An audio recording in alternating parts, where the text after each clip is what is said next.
Quando a gente fala de tumores familiares, a gente está pensando, via de regra, em alterações genéticas de alta penetrância. O que isso significa? Significa que se aquele defeito no DNA está presente no indivíduo, ele tem uma alta chance de desenvolver algum tipo de tumor. Alta chance, a gente está falando 60%, 70%, 80% dos indivíduos com essa mutação vão ter algum tipo de tumor. Pode dar um exemplo? Câncer de mama, o BRCA. Com mutação em BRCA1, BRCA2, PALB2, tem outros genes. Tem alguns tipos de leucemia com mutação em RUNX, CBP-alfa. Tem alguns tipos de câncer de próstata, né? O próprio BRCA1 e 2. Alguns tipos de câncer de intestino, com mutações em genes de reparo, que é a síndrome de Lynch.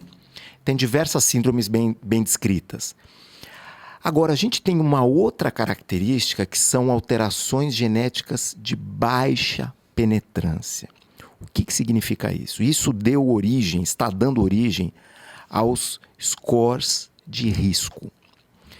São alterações no DNA que aumentam a sua chance de ter um tumor em 2%, 3%, 4%, muito baixo, 0,5%, né?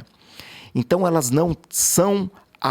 o impacto delas não é alto o suficiente para você tomar uma conduta clínica com aquele paciente de, por exemplo, tirar a mama. Entendi. Né? Você fala, essa mulher tem uma chance 1% maior de ter um tipo de tumor, eu não vou indicar uma mastectomia profilática. Mas o que tem acontecido? Tem se juntado todas essas regiões genômicas que têm um impacto pequeno e somado o efeito delas.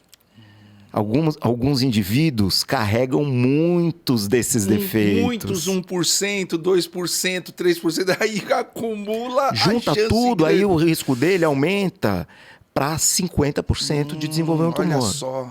Esses são os chamados scores de risco poligênicos.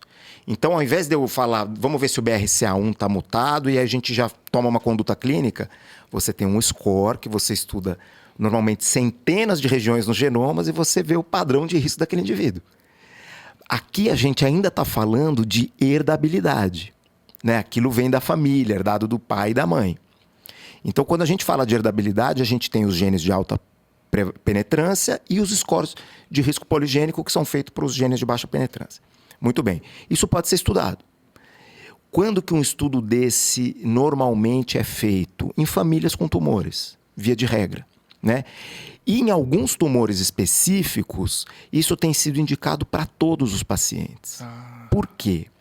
Porque se observou que uma boa parte dos indivíduos que carregam mutações herdadas, que aumentam o risco de câncer, não tinham história familiar sugestiva. Né? Então, só olhar para quem tem muito câncer na família ou idade precoce do câncer não é o suficiente.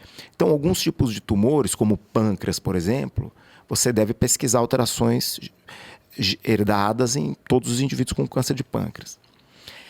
Muito bem, então aqui a gente está falando de herdabilidade. Agora, vamos fechar essa porta da herdabilidade e vamos voltar para as alterações genéticas adquiridas no decorrer da vida, né? Que é o que eu falei, que os tecidos vão acumulando mutações e uma hora eles se desenvolvem em tumores. E já existem algumas iniciativas no mundo de exames de sangue, porque a gente sabe que os tumores soltam DNA no sangue. Então, a gente tem DNA tumoral livre circulante, né? O que é conhecido como... Esse exame é conhecido muitas vezes como biópsia líquida. É isso que é a biópsia líquida. Você tira o sangue do indivíduo e procura mutações associadas a câncer lá naquele sangue. E tem alguns testes, exames de sangue, para indivíduos totalmente sem sintomas, para rastrear se aquele indivíduo tem algum tumor escondido em algum lugar do corpo. Ou seja, está no comecinho lá, ele está soltando... Ou está no comecinho, ou às vezes já não está no comecinho, mas não deu sintoma ainda, né? Esse é um ponto muito importante que você tocou, né? Está no comecinho. Porque um teste como esse, para ele ser realmente adotado em larga escala, ele tem que mostrar que ele consegue identificar uma grande fração dos indivíduos com câncer inicial, que solta menos DNA na circulação. Olha só, é verdade. Porque se você só identifica pacientes com doença avançada, qual é o benefício? Não existe custo-benefício nenhum. Não tem benefício. Então, a gente está nesse momento. A gente está no momento de avaliar quão eficientes esses ensaios são na detecção de tumores em estadio inicial. Se eles se mostrarem bastante eficazes, é excelente. Isso ainda está na fase de pesquisa ou já passou para a fase clínica? Tem muita pesquisa sendo desenvolvida nessa área, mas já tem um teste disponível comercialmente nos Estados Unidos. Que teste é esse aí que você falou que é capaz de detectar no sangue tumores em fases iniciais? Então, esse é um teste que foi lançado, né, recentemente, chama Gallery, que é um ensaio onde você tira o sangue do indivíduo e você busca por marcadores associados a tumores específicos, né? Esse teste, ele estuda o que a gente chama de epigenética, ou seja, ele estuda padrões de metilação do DNA associados a alguns tipos de tumores diversos. Então, ele é um teste único que estuda algumas dezenas de tipos tumorais. Ele faz o screening, né?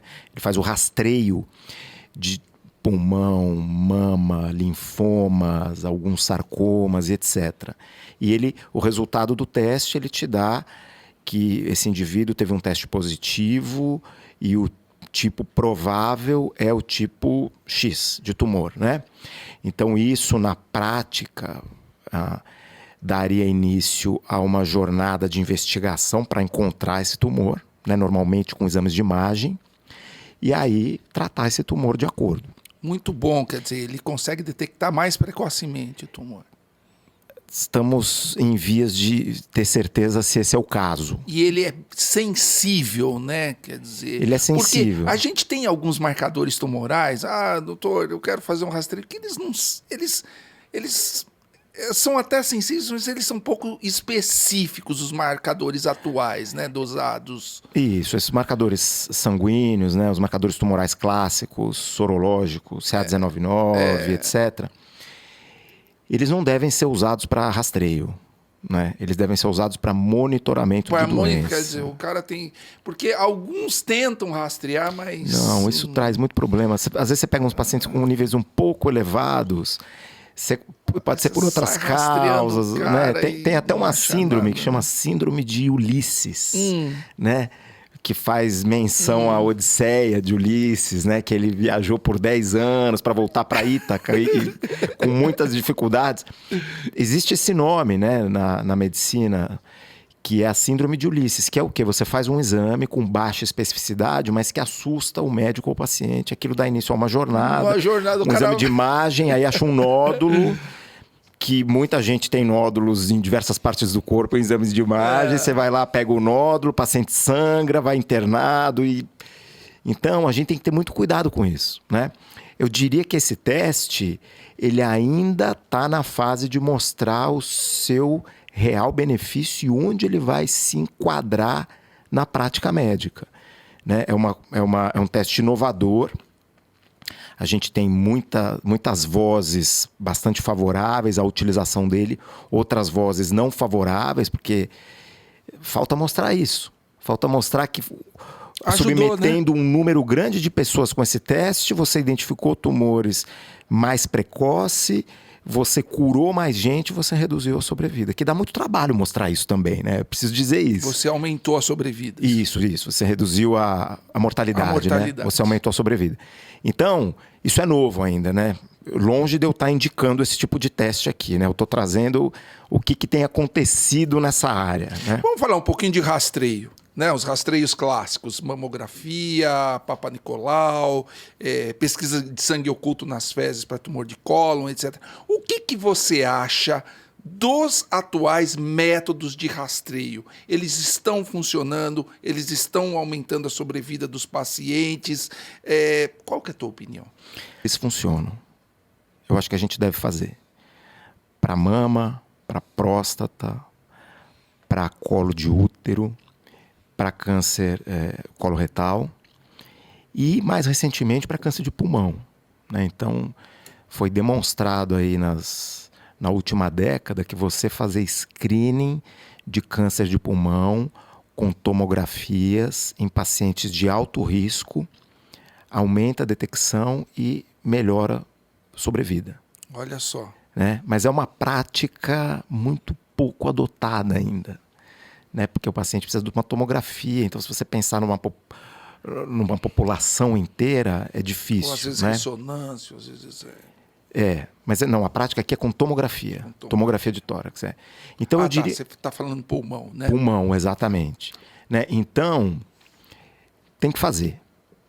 Tireoide ainda é muito controverso, né? A tireoide é É um problema ainda, né? Porque tem muito nódulo de tireoide, né? Tem muito nódulo de tireoide. A histologia nem sempre é muito clara, diferenciando um nódulo maligno de um nódulo benigno, né? Existem alguns testes moleculares com boa eficácia em prever se um nódulo tireoidiano é maligno ou não, né? Então, essa é uma aplicação importante, né? Então, também nas últimas décadas se desenvolveram alguns testes que, para quando a biópsia, normalmente é uma biópsia por agulha, né? Então, faz um ultrassom, encontra lá um nódulo, funciona, o patologista olha. Nos quadros onde a análise da citologia não é muito clara, tem testes moleculares que estudam o DNA desse material e dizem se é um DNA de nódulo benigno ou um DNA de câncer. Olha só. E com boa eficácia. Isso melhora. Melhora a sensibilidade, a especificidade para um tumor maligno de tireoide. Melhora. Então, isso tem sido cada vez mais utilizado, né, para saber se você indica a cirurgia ou se observa. Nós falamos, olha, é um perfil benigno, a histologia é duvidosa, acho que a gente pode observar um ano, ver se cresce, se não cresce, né? E com isso você evita muitas cirurgias. Pele. Você falou do sol. Tem rastreio para câncer de pele? Tem rastreio com um dermatologista, né? Você vai no dermatologista, ele mapeia todas as lesões do seu corpo, os dermatologistas especializados e até dermatologistas básicos, e ele traça um mapa seu e guarda aquilo. Você volta um ano, ele vai comparar como é que você evoluiu, se tem alguma pinta que cresceu mais, que cresceu menos, e aí indicar uma biópsia, ou seja o que for. Aliás, isso é importante, tem que tirar a roupa no dermatologista, né? Sem dúvida, tem que olhar o corpo inteiro. Olhar o corpo todo, ver todas as lesões suspeitas, para aquelas lesões serem identificadas, biopsiadas, se necessário. E, infelizmente, alguns colegas não fazem isso. Eu acho que os pacientes deveriam pedir isso. Pedir. Porque... é o rastreio, né? É o rastreio. E muitas vezes a pessoa vai no dermatologista para alguma coisa pontual. Né? Então, apareceu aqui um rachezinho, tô com uma mancha aqui, uma coceira, vai no dermatologista. Tô com uma ruga aqui. Vou fazer um botox, né? Uma coisa dessa. Pede para ele tirar a tua roupa. Isso, pede para ele fazer, exatamente. Pede para ele avaliar o seu corpo inteiro e ver se você tem alguma lesão suspeita, né?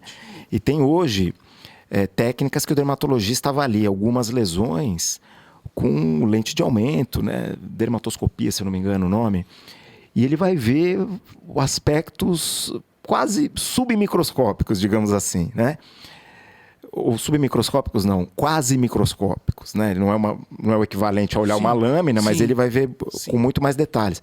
E já tem muito bem descrito quais são alterações morfológicas, ou seja, qual é a cara de um tumor maligno, qual a cara de um tumor benigno, quais características ele enxerga, né? Então, às vezes, aquela olhada lá com aquela lupa já direciona muito bem um paciente. O exame clínico é muito importante para o rastreio de câncer de pele. Sem dúvida. E essa também, a gente falando aqui de evolução da medicina, tem se desenvolvido diversas ferramentas com base em algoritmos de inteligência artificial para estudar essas lesões.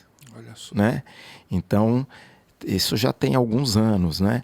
Que você tira fotos das lesões e dá para o computador olhar se aquilo tem cara de maligno, de benigno. Que coisa, hein? Com graus assim de sucesso bastante promissores, né? Esse também é um assunto controverso, eu vou deixar para os dermatologistas ou dermato-oncologistas falarem mais a respeito. Mas isso existe, né? E eu acho que as máquinas vão cada vez mais ajudar a gente no dia a dia.